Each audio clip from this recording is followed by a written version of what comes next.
Thank you.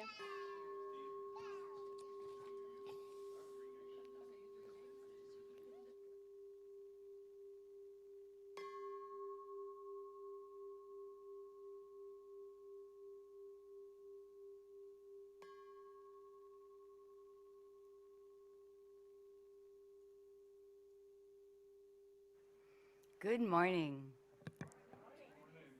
And welcome, whoever you are, wherever you are, to worship with the Unitarian Universalist Church of Ventura.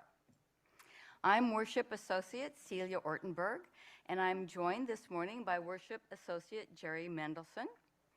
Our minister, the Reverend Dana Warsnop, has returned from her sabbatical, and she will be back in the pulpit next week. Yay! Today, we will hear some voices of our elders from the congregation as they speak about some important questions of life. We thank everyone sitting in this section for wearing masks. It's much appreciated by those people who are more comfortable wearing masks. It's great that we can do that. And we have a few announcements, or at least one. Reverend Dana will be returning to the pulpit next Sunday, so let's celebrate with another community building potluck. The theme this time is, well, just about anything you want to bring to a potluck, so you're free to choose. It's going to be buffet style, and we ask a $5 donation as well as some food. Kids under 12 are free, and all are welcome. No one will be turned away. Please let Michael Axevin know what you're going to be bringing so that he knows that we're going to have enough. And please remember to do your bit for the environment by remembering to bring your own plates and silverware and all of that. It makes a big difference.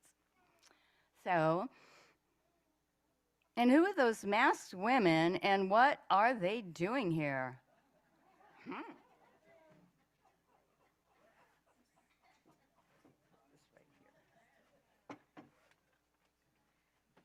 It is auction time again, our biggest fundraiser of the year. Save the date, October 7th, for Mardi Gras. Start thinking about what you can donate. We'll be in Berg Hall after the service. Did you see that cookie jar? Oh, yeah. I'm bidding on that one for sure. My grandmother had one just like it. Oh, my grandmother did too. I'm bidding on that one. Oh, guess we'll have to see who gets the winning bid on this treasure come auction time.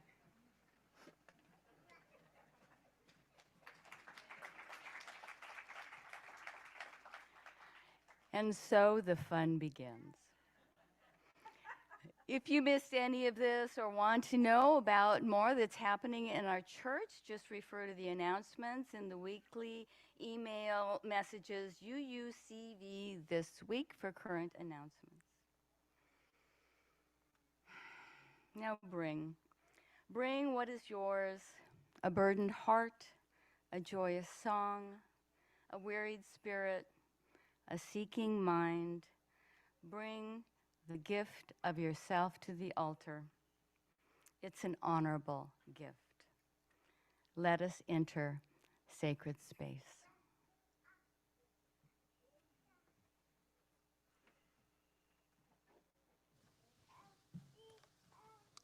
I'm Worship Associate Jerry Mendelsohn.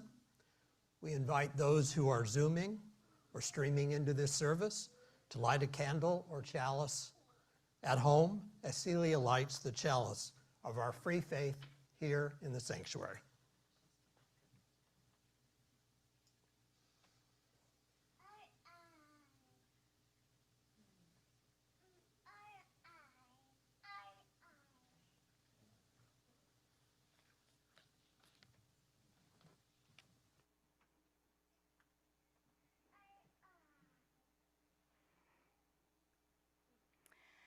Our service today begins with these words adapted from Susan Moon, although I could have written them myself.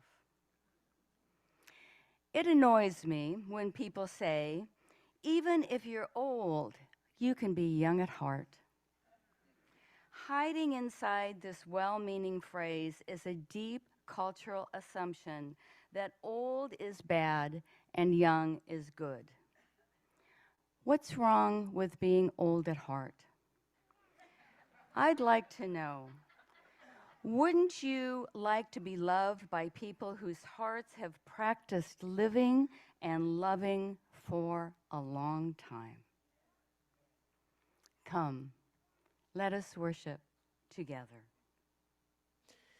Good morning and welcome. I'm Carolyn Bjerke, the music director, and I want to welcome you all here in the sanctuary and online. Our opening hymn today is What Gift Can We Bring? It might be a little unfamiliar, so I'm going to play it all the way through one time. Please rise and bow to your spirit.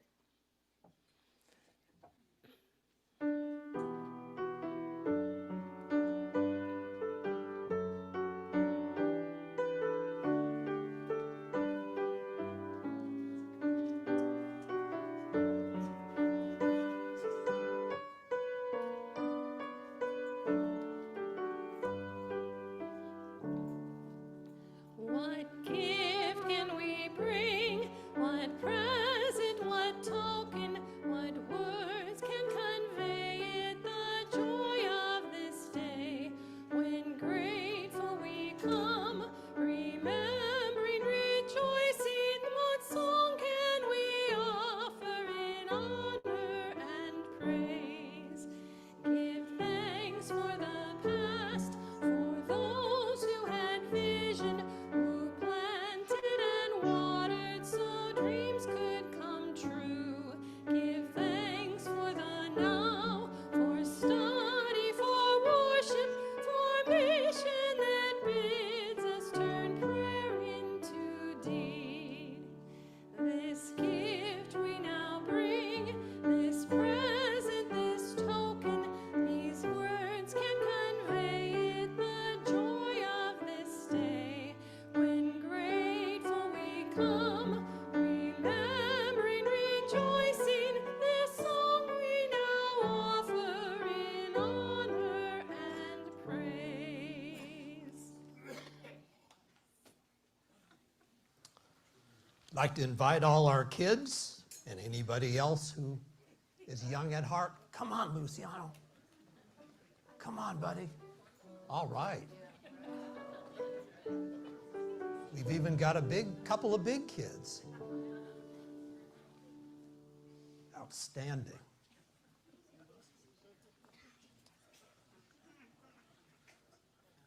We're going to talk about a story today that's called These Hands. That's right, just like that hand. It was written by Margaret Mason and illustrated by Floyd Cooper. And this story is told by a grandpa to his grandson Joseph. Okay? And grandpa says, "Look at these hands, Joseph. Did you know these hands used to tie a triple bowline knot in 3 seconds flat?" Now you may be thinking, what in the world is a triple bowline knot? Well, it's just a complicated knot usually used with rope. And a lot of people use it for their boats and other things, but it's a knot. Well, I can still help a young fellow learn to tie his shoes. Yes, I can. Look at these hands, Joseph. Did you know that these hands used to make the ivories, that's keys on a piano, ivories, sing like a sparrow in springtime? Well, I can still show a young fellow how to play heart and soul. Yes, I can. Look at these hands, Joseph. Did you know that these hands used to pluck the ace of spades, that's a card, right out of thin air? Well, I can still teach a young fellow how to do a waterfall shuffle. Yes, I can. That's a trick with cards. Look at these hands, Joseph. Did you know these hands used to throw a curveball faster than a dive-bombing honeybee? That's just really fast, throwing a ball. Well, I can still help a young fellow learn to hit a line drive. Yes, I can. Look at these hands, Joseph. Did you know these hands were not allowed to mix the bread dough in the Wonder Bread factory? Did you know that these hands were not allowed to touch the bread dough in the Wonder Bread factory? These hands were only allowed to sweep the floors and work the line and load the trucks, because the bosses said white people would not want to eat bread touched by these hands. Well, these hands joined with other hands, and we wrote our petitions, and we carried our signs, and we raised our voices together. Now, any hands can mix the bread dough, no matter what their color. Now, any hands can touch the bread dough, no matter their color. Yes, they can. And Joseph says, look at these hands, Grandpa. These hands used to not be able to tie a shoe, or play the piano, or shuffle the cards, or hit the ball. Now I can do all of that. Plus, bake a fine loaf of bread, can't I? Grandpa says, why, yes, you can, Joseph. Look at those hands. Those hands can do anything. Anything at all in this whole wide world. Yes, you can. Does that teach us that we all can do things, and it doesn't matter what we look like or what our color is, but we're able to accomplish anything we want, right? Thanks for listening. Let's sing our children out to RE.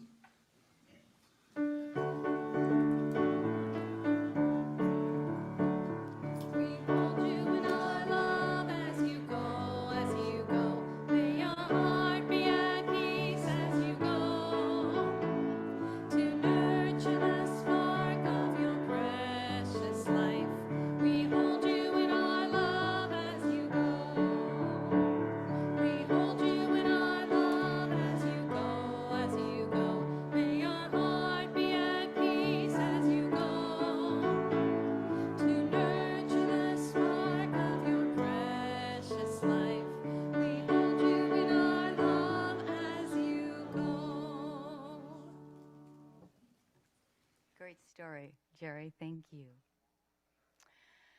Each Sunday, this congregation gives away the collection to an organization in the larger community or to funds that help people in our own church.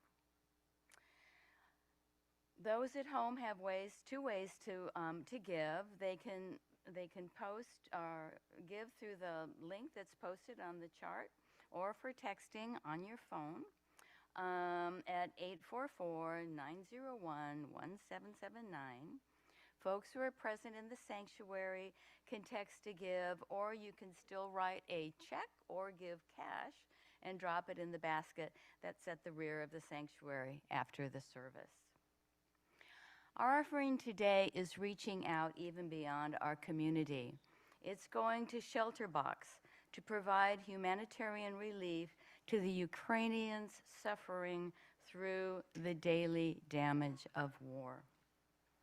Most recently, Shelter Box has been responding to needs arising from the bombing of the Kakhovka Dam at the Kherson region of Ukraine. Thousands of people have been left without homes. Because the entire region was flooded, even the homes that are still standing are covered with mud and are uninhabitable. Many young people that are healthy enough to leave have braved the dangers and traveled through war zones and fled. But those who remain, often pensioners, too old or too sick to travel, need emergency supplies. Shelter Box provides tents and stoves and blankets and solar lights. and tools, and most importantly, with cholera detected in the region, they provide water filters. Thank you so much for giving generously, as you always do.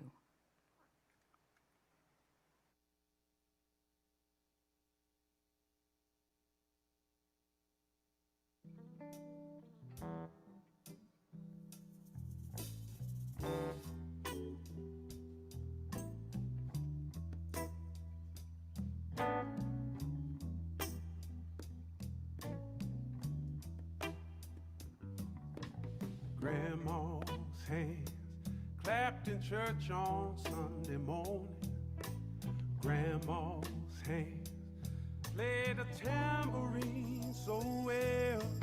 Grandma's hands used to issue out a warning. She'd say, Billy, don't you run so fast. Might fall on a piece of glass.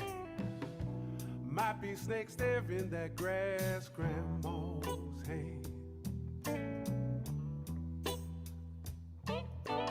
Grandma's hands soothe the local lawn with mother.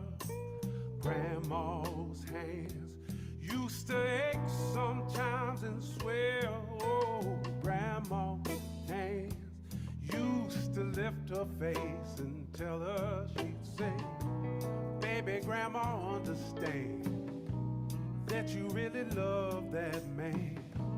Put yourself in Jesus' hands. Grandma's hands. Grandma's hands used to hand me a piece of candy.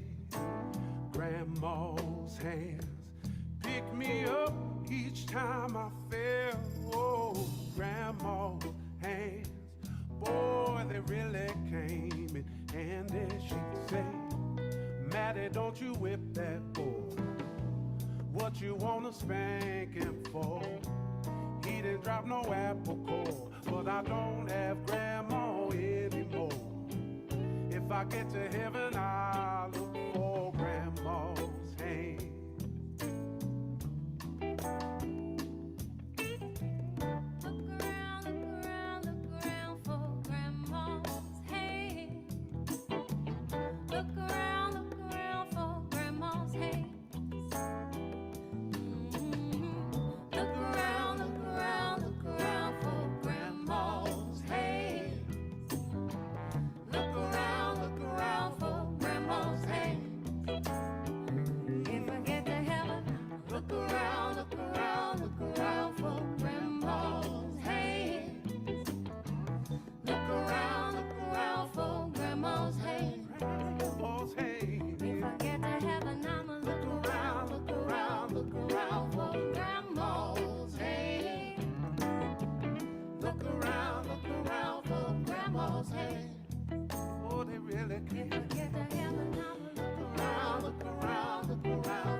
Grateful for the generosity of this congregation that helps weave a tapestry of love we call community. Thank you all for your contributions.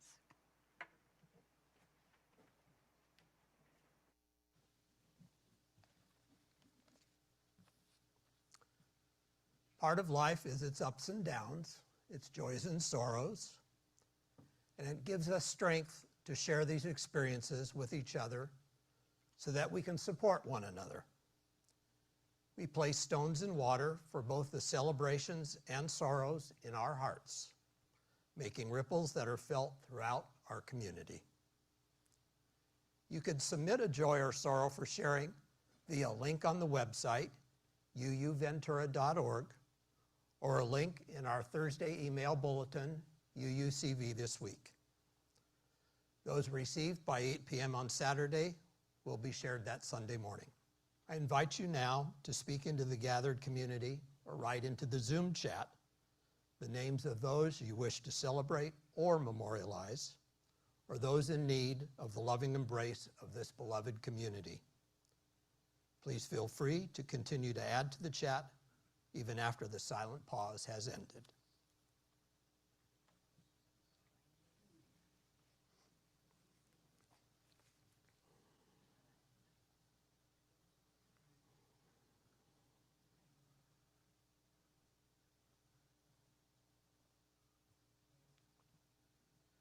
Celia will now place one final stone in the water for all the joys and sorrows yet unspoken in the silent sanctuary of our hearts.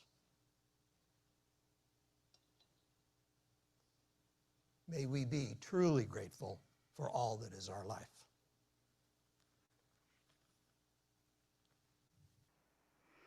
Our reading this morning is from Henry Van Dyke. Let me but live.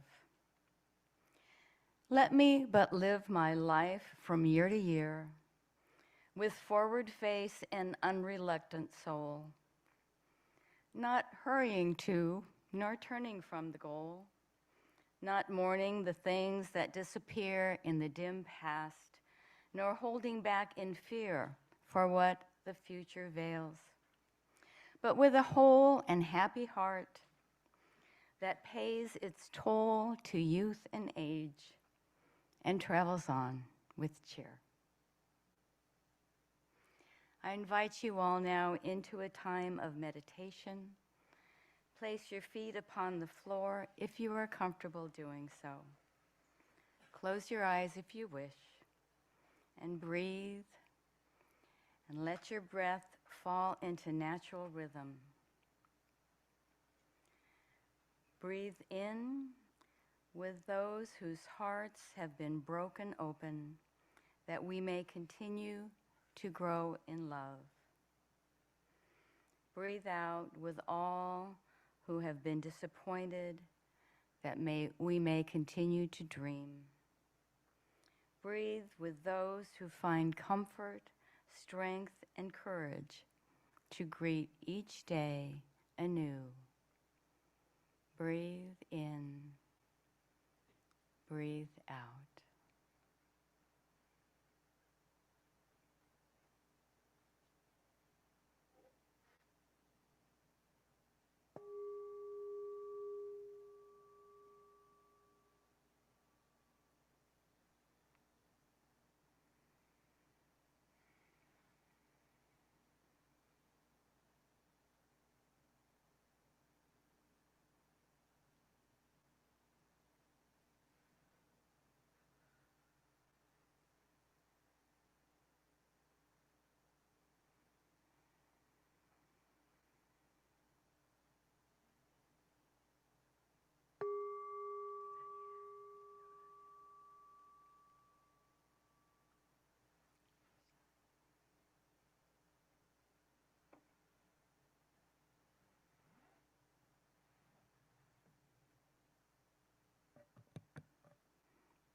Thank you, Pat.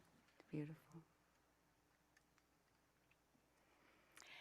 Years ago, when I was young and I had small children, the women in this church would host multi-generational women's retreats in the hills of Santa Barbara.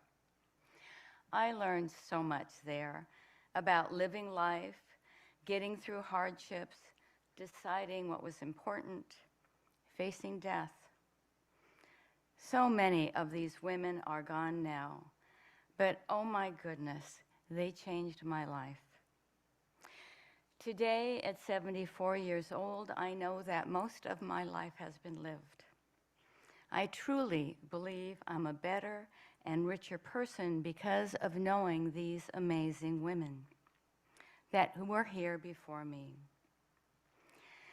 So when Susan Franzblau shared with me her Voices of Our Elders project, I was thrilled. Her plan was to interview and record men and women who she considered elders in our church, believing that they have important life lessons that mustn't be forgotten.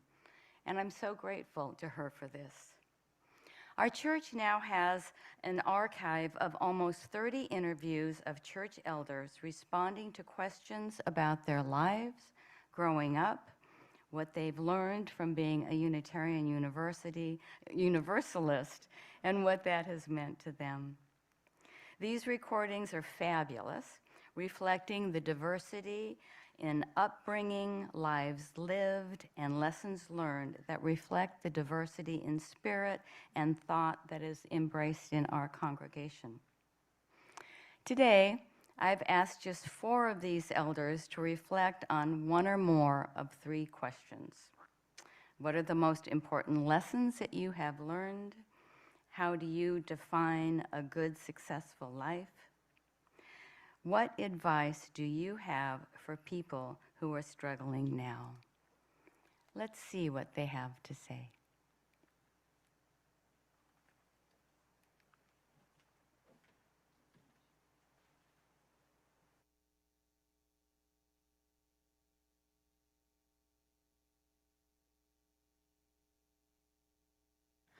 Hello, my name is Arturo Perez. Most of you know me as Artie. I'm 78 years old with a birthday coming up next month. It'll be my last year as a septuagenarian. Then I'll be up over hitting 80. Well, I'm going to talk about what I consider a successful life. I had the good fortune of growing up with 2 cultures and 2 languages. My mother came to this country as a child in 1912, and she did attend school in the United States. So by the time I started kindergarten, I was bilingual. I could communicate in Spanish and English. My mom was smart. She put me in Spanish first because nobody spoke Spanish in school. At 3, she transitioned me into English. So here I was, off to kindergarten, understanding both languages, all cool. Well, I did get my eyes opened wide, sadly enough, when I was in 3rd grade. It was during the Bracero program when workers from Mexico came to pick the citrus in California, all over the US. I was in 3rd grade, and a lot of the kids came with the braceros that were Spanish-speaking only. So here we are on the playground. I'm trying to help them out, and I hear this loud shrill. Whoa. And this teacher's pointing at us. You, on the wall, on the wall. So what the heck, man? She's the teacher. I went to the wall. She comes over. You don't speak Spanish at school, only English. But these kids don't quiet. So, whoa. Well, you know, I found myself many times on the wall that year. I was trying to explain to these guys what the playground rules were. That's all I was doing. And here I was getting punished for speaking another language. Well, that always has stayed with me. So it just stayed with me, and it kind of defined my life, and I'll explain later on why. Well, the good thing is, Mom and Dad were hard workers. My mom, she packed oranges in the packing house, and my dad was a lemon picker. You know, I think about it, it was hard work, but they never, ever missed a day.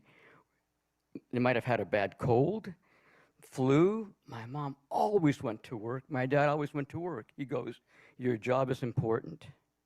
You never miss work. I got my work ethic there. Well, what was neat about that is people like my mom and dad are the ones that feed us.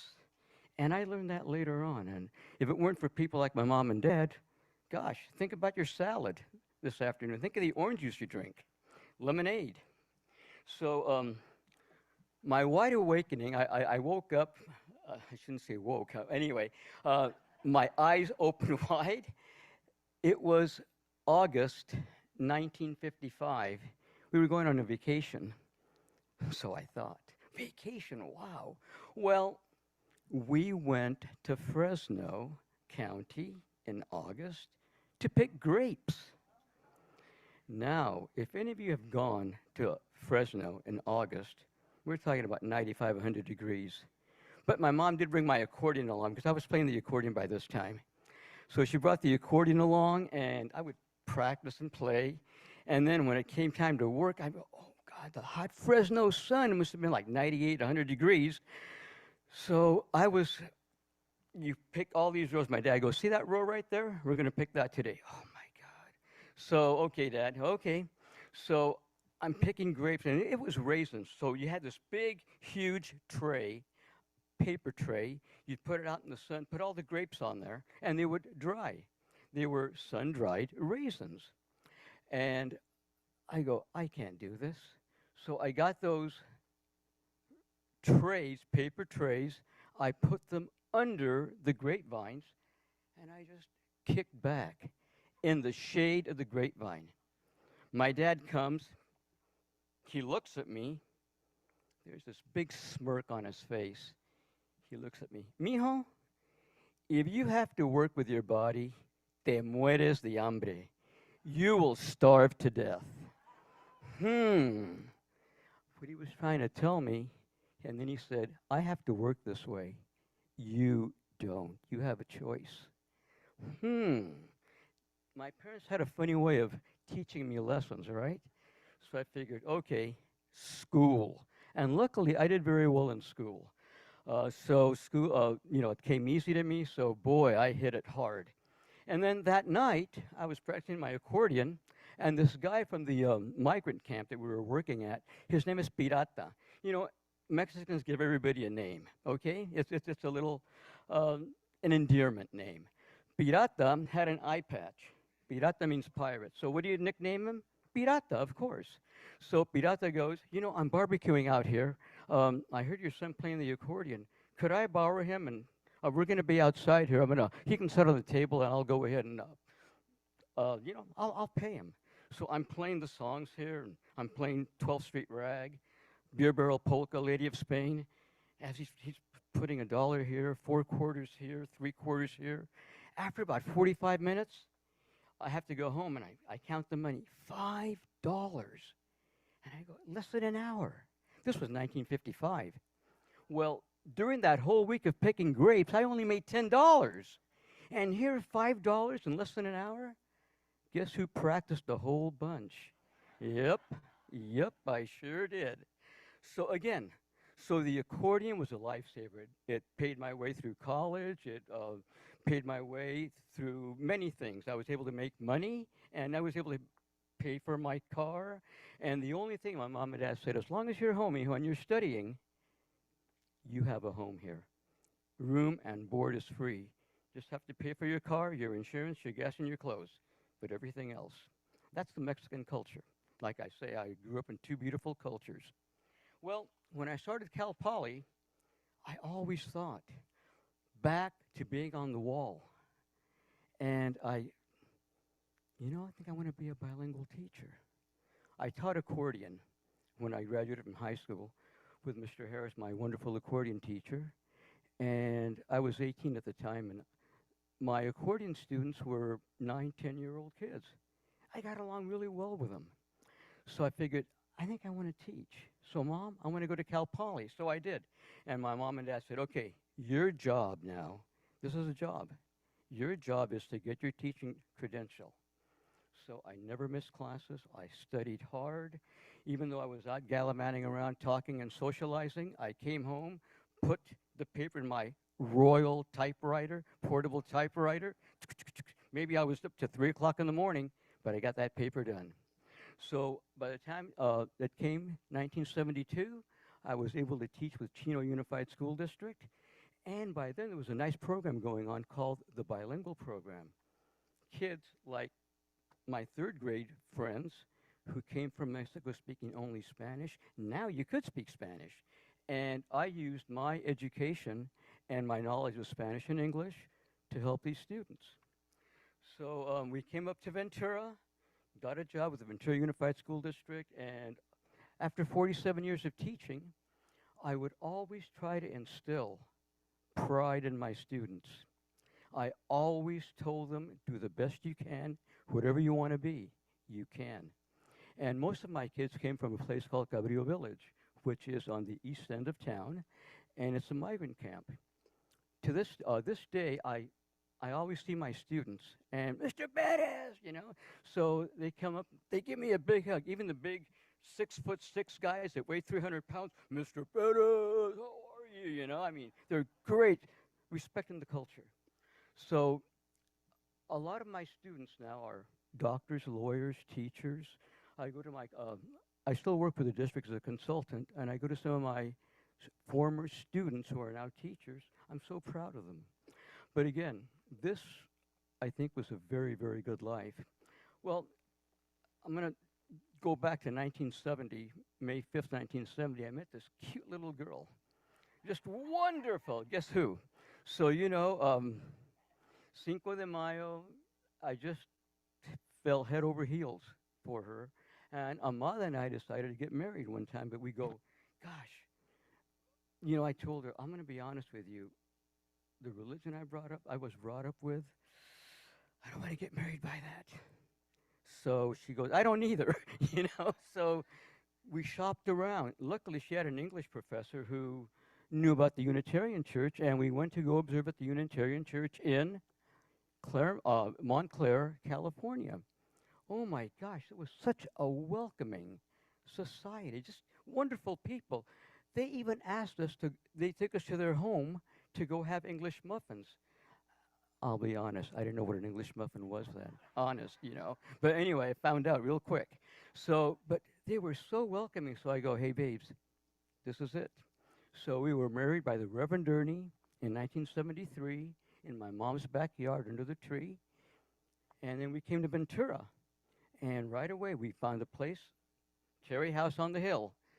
Our sons were both in RE, and it just was a wonderful thing for us. It just was, but still, something was missing.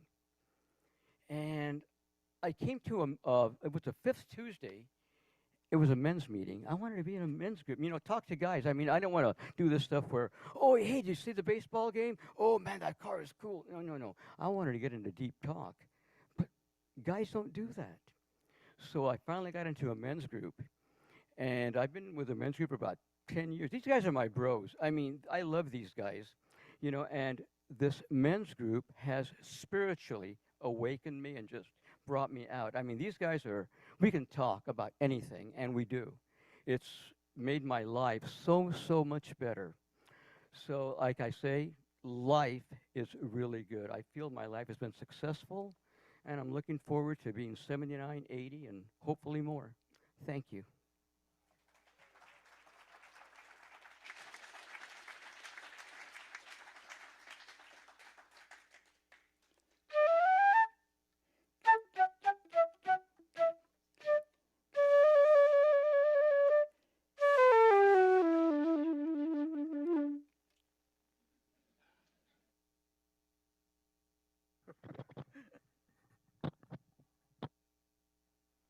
My name is Pat Hansen, and I'm 84 years old. I have to go up higher? Is that all right? Okay, I'm still Pat Hansen, and I'm still 84 years old. I grew up in Ventura, California. I'm sorry, that was Venice, California. My parents had a strong belief in a higher power, and we went to church on a regular basis. I was a shy kid and felt less than everyone else. The reason was I had a secret, and I didn't want anyone to know what that secret was. My secret changed my whole life and left me feeling less than everyone else. It was never discussed at home, and I did my best to hide it from the world around me. You see, I couldn't find my way from one classroom to the other. I couldn't do that. I couldn't remember your name. I couldn't do that. And I couldn't remember my lessons that I was supposed to do. I couldn't do that. This was my secret, and it was my shame. After school, I married and raised 2 kids. 20 years later, after a divorce, I realized I didn't have any marketable skills. So I went to work for the county. They'll hire anybody. Eventually, I was manager of a program that assisted seniors understanding Medicare and Medi-Cal. That was before I had Medicare and Medi-Cal. It was there that I found my passion. I realized that I may have handicaps, but I also realized that if I worked hard, I could do amazing things. It just took me longer to do it than it did you. It was by being of service to others and realizing how much that service was needed that I found something that made me feel special. Turns out, life really isn't how much we know as it is about how far we're willing to reach. What I do know that makes me happy, special, needed, and blessed took me a long time to find. I had a special gift, a deep desire to help others, and it was my passion. I wanted to help seniors, and guess what? Now I are one. I wanted to help seniors understand what was available to them and to be there during difficult times. I had found my happy spot, helping others. I had no training. It was the opposite side of the brain that I had, and that part I had an ACEs, and it was called common sense. I didn't know how this happened. I don't know how this happened, but eventually I ended up opening my own company, and it was called Medical Maze Solutions, assisting seniors through life's transitions. Aging gracefully is being able to laugh at your stuff. I still laugh at me, starting my own business with no memory, me being of success on that journey. Laughter is so important. My mother at 104 still knew the importance of laughter in her life and in ours. One night I was getting her ready for bed and she was pulling down her PJ bottoms. When I turned around, she was pulling them back up and I said, "Mom, what are you doing?" She looked up, laughed, and said, "I just can't remember if I'm coming or going." Did you know that if you laugh a lot as you get older, your wrinkles will be in the right spot? Ralph Waldo Emerson wrote, "It is one of the most beautiful compensations of life that man can sincerely try to help another without helping himself." The question I was given was, what I've learned from you and from others. And I have 3 that stand out for me. And one was happiness is my responsibility, not yours. And 2, giving reduces stress. And 3, age is just a number. The people in this church are the real deal, with no need to be anything else other than who they really are. And I knew that from the first time I walked in these doors. I knew without a doubt I was at home, and this church was exactly what I wanted. I feel extremely fortunate to have found all of you. Regardless of where I am in life, I need others to remind me that we're all part of the same puzzle. Have you ever thought that you have nothing to share with someone, only for them to start to share, and you realize one more time, we're all the same? The only way for me to get out of myself is to reach out to you. Now, exactly where is that heavy poem? "Hi, it's Pat. I was feeling a little blue today and I thought I'd give you a call. She's always up." Her response was, "Me too." And one more time, I learned that we're all the same. Our response was, "Well, what should we do? Let's go to lunch." Okay. How do I define a successful life? What are the most important lessons for me I have learned? Realizing after many years of hiding that no one really cares what I remember. 2, today I am exactly who I wanted to be all along. I just needed a clear path, and you gave me that. Relying on the wisdom of a lifetime of experience, what advice do you have for people who are struggling now? And my response was, check every day to make sure that I'm being my authentic self. And if not, why not? And lastly, the words from Helen Keller. Worse than having no sight is having no vision. Thank you.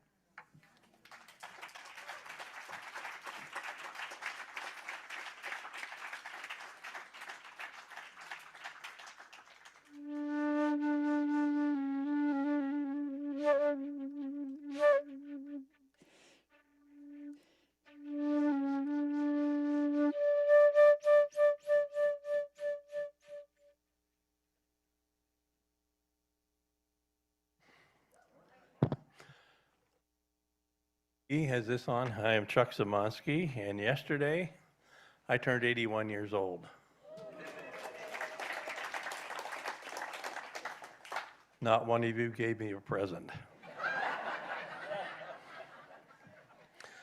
About 50 years ago, I was driving with my wife Susan and her mother Mildred. Somebody on the radio reported that an elderly 64-year-old lady had been injured in a crosswalk accident. My 64-year-old mother-in-law was outraged that at 64 somebody would describe a person as elderly. She lamented about that for weeks. So when Celia Ortenberg asked if I would discuss a topic from an elderly person's point of view, I nicely advised her that I was only going on 81 years old, and you know. But Celia was non-judgmental and smiling, as if she knew that I know that I'm elderly and that it wasn't disputable. So here I am. My choices were, how do you define a good, successful life? No idea. Relying on the wisdom of a lifetime of experience, what advice do you have for people who are struggling now? No idea. What are the most important life lessons you have learned? Well, I did have an idea.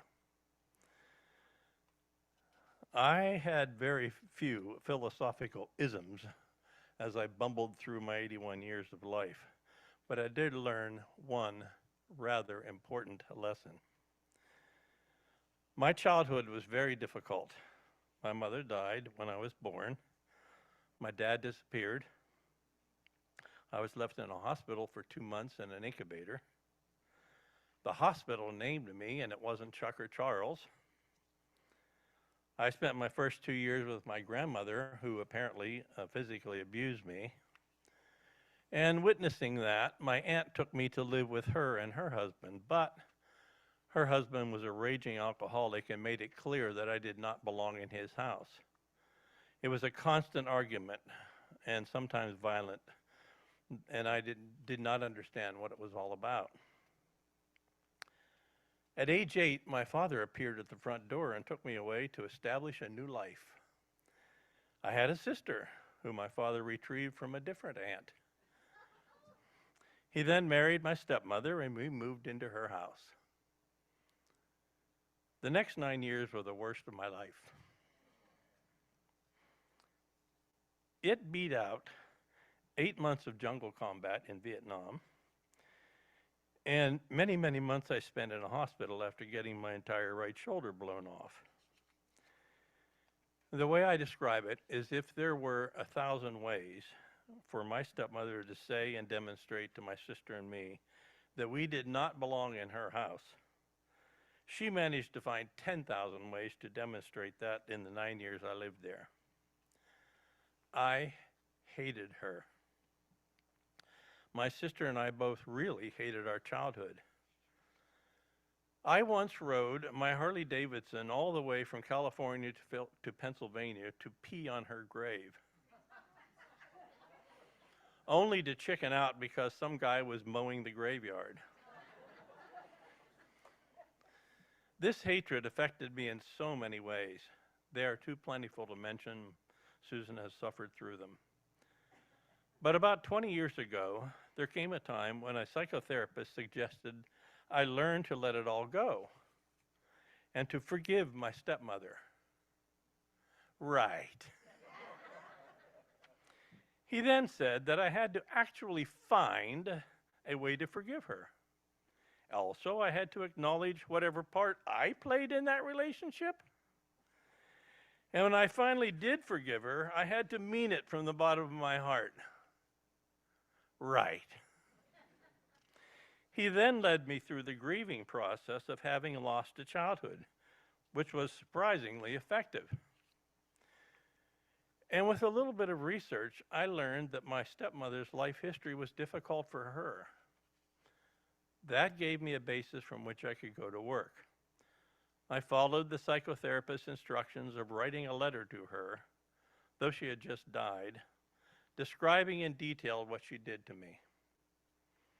I also listed the many times that I lashed out at her, which made her even more mean. The therapist gave me permission to skip her funeral, which I did, and that helped. But the letter was very long and very painful. I slowly and in tears read it to my therapist, including my apology to her for my part, and my sincere and deeply felt forgiveness I was extending to her. We burned the letter.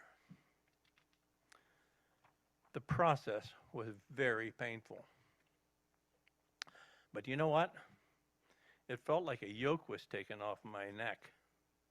Who would have known?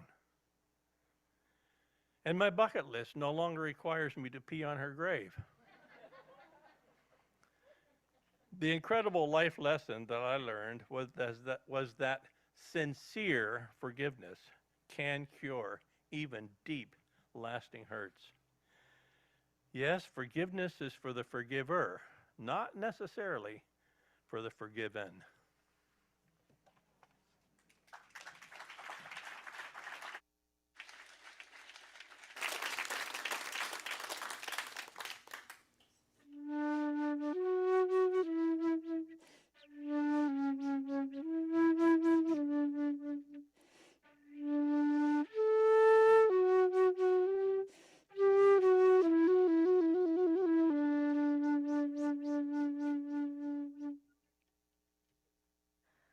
I'm Susan Franzblau.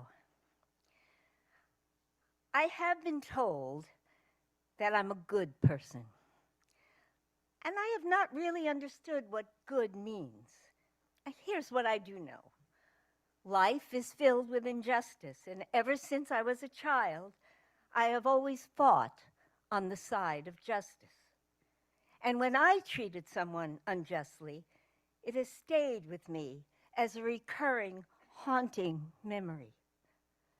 I've tried to be rational in my understanding of events and relationships, and have often failed when hurt feelings overtake my mind. I've tried to be careful with money, and sometimes that makes me a little bit stingy. I've tried not to hurt people with my sharp tongue, and have often failed because I want to win too much. I've tried to be loving to the earth, but sometimes the demands exceed my grasp, and the task seems overwhelming. So I don't know about goodness and about the lessons I have learned, and I have little idea about what words of wisdom I can give. I've spent a lifetime trying to understand myself, and as an 80-year-old woman, this is really all I know. My smile gives people joy. My willingness to love makes me open to others' willingness to love me. My helpfulness costs me little, but the rewards are immense for the lives of others. My honesty encourages others to be honest, and singing keeps me sane. These are the lessons I share with those struggling to cope. These are the lessons that finally made me say, my life has been successful. Open your heart and love. Radiate that love so that it forms connection. Give the best you can, but love yourself in the process. Don't be afraid of the truth. It really does set you free. Find joy in the simple things. For me, that is singing. And I can say that at 80 years old, this next one is critical to the remainder of my life.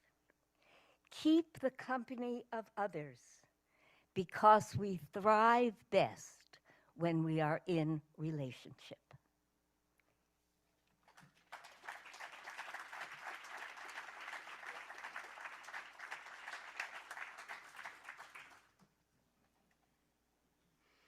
I want to thank all of our speakers for their words of wisdom, and especially to Susan Franzblau for this fabulous idea.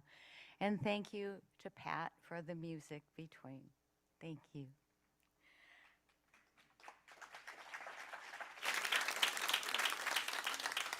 Now, if you will all rise in body or spirit and sing hymn number 346, Come Sing a Song with Me.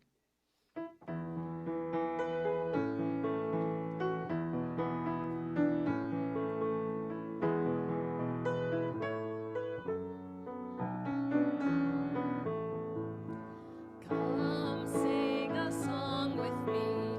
Come sing a song with me. Come sing a song with me, that I might know your mind. And I'll bring you hope when hope is hard to find. And I'll bring a song of love and a rose in the winter time. Come dream a dream with me. Come dream a dream with me. Come dream a dream with me, that I might know your mind. And I'll bring you hope when hope is hard to find.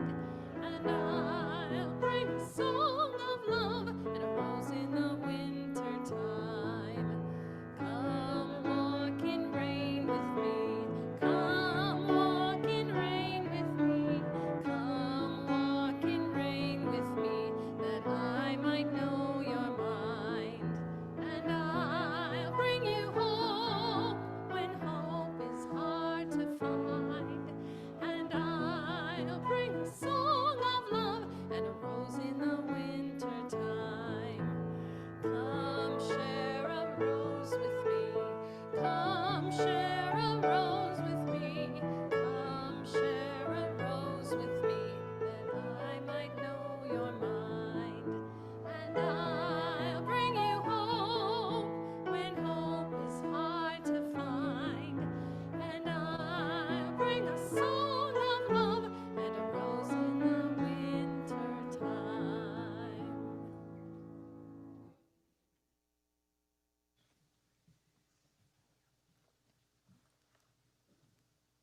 Please join me in reading the words on the screen as we prepare to extinguish our chalice. We extinguish this flame, but not the light of truth, the warmth of community, or the fire of commitment, those we carry into our lives until we are together again.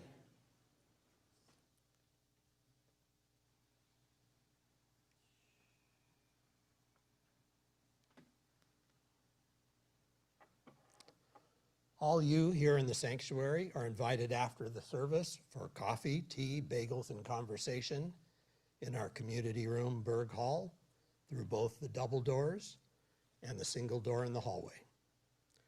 Visitors and guests especially are invited to stop by our connecting table for a chat. Nearby is the welcome table, where a welcome team community member will be happy to answer any and all of your questions about a church or denomination.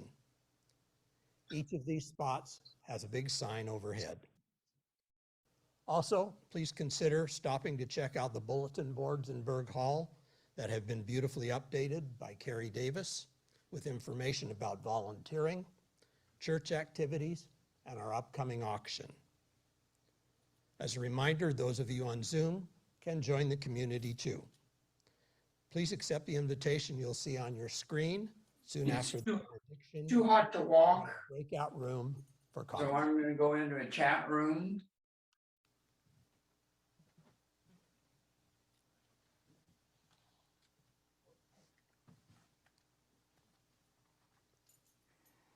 I leave you with these words from Elizabeth Stevens.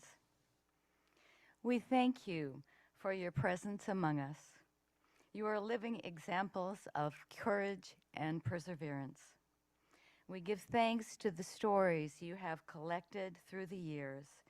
By sharing your stories, you help shape ours. We give thanks for the many tasks you have undertaken for the betterment of others. We know that all have benefited from your gifts and your labor. We give thanks for your patience and your forbearance. Thank you for modeling aging with grace.